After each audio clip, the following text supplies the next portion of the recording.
Hello, ഇന്ന് Valentine's day ആണ്. നമ്മളിൽ പലരും കുറേ നാളുകളായിട്ട് കാത്തിരുന്ന ദിവസം, പലർക്കും ജീവിതത്തിലെ വിലപ്പെട്ട നിമിഷങ്ങൾ നൽകുന്ന ദിവസം, എന്നും സന്തോഷത്തോടെ ഓർക്കാനുള്ള ഓർമ്മകൾ തരുന്ന ദിവസം. ഇന്ന് മിക്കവരും വാലന്റൈൻസ് ഡേ ആഘോഷിക്കുന്നവരാവും. ഞങ്ങളിവിടെ പ്ലാൻ ചെയ്യുന്നത് ഒരു ക്യാൻഡിൽ ലൈറ്റ് ഡിന്നറാണ്. ഒരു ക്യാൻഡിൽ ലൈറ്റ് ഡിന്നർ വീട്ടിൽ തന്നെ നന്നായിട്ട് സെറ്റ് ചെയ്യുക എന്നുള്ളത് ഒരു ടാസ്ക് തന്നെയാണ്. ഈ ടേബിളിൽ ആ പെപ്സി കുപ്പി മാറ്റി വെച്ച് ബാക്കിയെല്ലാം സെറ്റല്ലേ. ഈ ക്യാൻഡിൽസൊക്കെ ഞാൻ കഴിഞ്ഞ ദിവസം ലുലുമാൾ പോയപ്പോൾ വാങ്ങിയതാട്ടോ. അതുപോലെ ഈ വൈറ്റ് കേക്ക് അമ്മ ഉണ്ടാക്കിയ അപ്പമാണ്. എനിവേ, കുറേ നാളത്തെ ആഗ്രഹമായിരുന്നു ഒരു ക്യാൻഡിൽ ലൈറ്റ് ടേബിളെല്ലാം സെറ്റ് ചെയ്ത് ഇതുപോലൊരു ക്യാൻഡിൽ ലൈറ്റ് ഡിന്നർ സെറ്റ് ചെയ്യണം എന്നുള്ളത്. വാലന്റൈൻസ് ഡേ ആയിട്ട് നിങ്ങളുടെയൊക്കെ പരിപാടി എന്താ? പലർക്കും പല ചോയ്സ് ആയിരിക്കും. ചിലർക്ക് ട്രിപ്പ് പോകാനായിരിക്കും ഇഷ്ടം, ചിലർക്ക് നല്ല ഫുഡ് കഴിക്കാനായിരിക്കും, ചിലർക്ക് നല്ല ഗിഫ്റ്റ് കൊടുക്കാനായിരിക്കും. എന്തു തന്നെയാണെങ്കിലും നമ്മുടെ സ്നേഹിക്കുന്നവരുടെ കൂടെ കുറച്ച് നേരം സമയം ചെലവഴിക്കുക, അവർക്ക് വേണ്ടി മാത്രം. അവർ നമ്മുടേതും നമ്മൾ അവരുടേതും മാത്രമാവുന്ന നിമിഷം.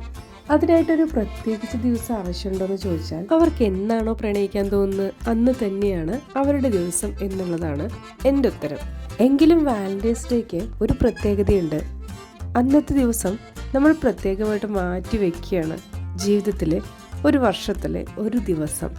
അവരുടെ കൂടെ തമാശകൾ പറഞ്ഞിരിക്കാനും ഭക്ഷണം കഴിക്കാനും ഒരു ദിവസം, നമുക്ക് സ്നേഹിക്കാനും സ്നേഹിക്കപ്പെടാനും ഒരു ദിവസം.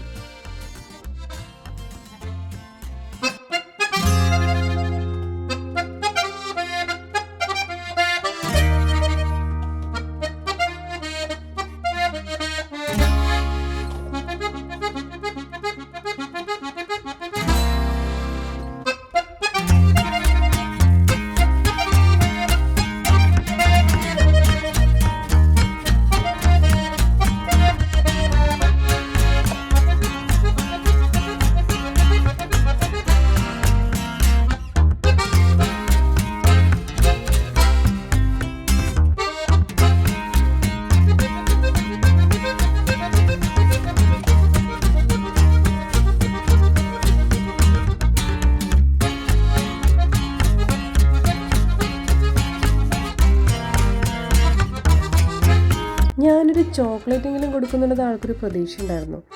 പക്ഷെ പുള്ളിയുടെ ഗിഫ്റ്റ് സർപ്രൈസിങ് ആയിരുന്നു. ഇനി ഇതുപോലെ സർപ്രൈസിങ് ആവാൻ വേണ്ടിയിട്ടായിരിക്കുമോ വാലന്റൈൻസ് ഡേ കണ്ടുപിടിച്ചിട്ടുണ്ടാവുക? റൊമാൻറ്റിക് അല്ലാത്തവരെ റൊമാൻറ്റിക് ആക്കാനും ഗിഫ്റ്റ് കൊടുക്കാത്തവരെ ഗിഫ്റ്റ് കൊടുപ്പിക്കാനും ഒക്കെയുള്ള വാലന്റൈൻസ് ഡേ കൊള്ളാം.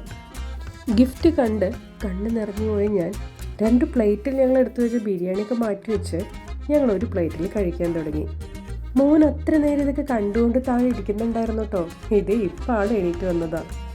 അങ്ങനെ ഞങ്ങളെല്ലാവരും കൂടി ഭക്ഷണമൊക്കെ കഴിച്ച് ഒരുപാട് നേരം സന്തോഷമായിട്ട് സംസാരിച്ചൊക്കെ ഇരുന്നു.